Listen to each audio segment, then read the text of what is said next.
Pastor, kayo na lang magpatakbo ng ALS.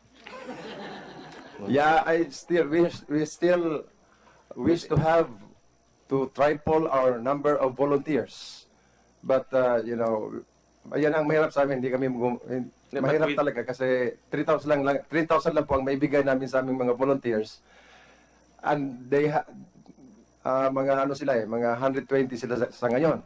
So, kung pala rin, magkakaroon ako ng mga sponsors, yeah, it's our advocacy. Inshallah. Thank you, Pastor, but it's quite impressive, 80%, no? Yes. Passing rate. You can validate that one, or I can pass the document. No, that's why I'm asking earlier to Mr. Corpus that is there any measure whether a delivery from government versus a delivery from the volunteer groups, the NGOs, is there any form of measure?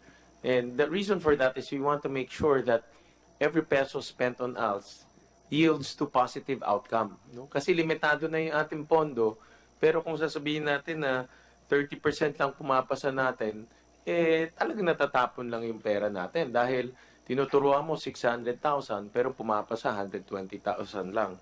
Tapos, here comes a NGO who can deliver much better outcomes for us. No? At the end of the day, importante yung outcome eh. No? The delivery is just a step. No? It's just a means.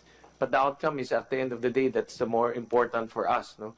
Because we are trying to, as much as possible, support the programs of DepEd with hard-earned money of the taxpayers. Kaya very importante sa atin yung measure.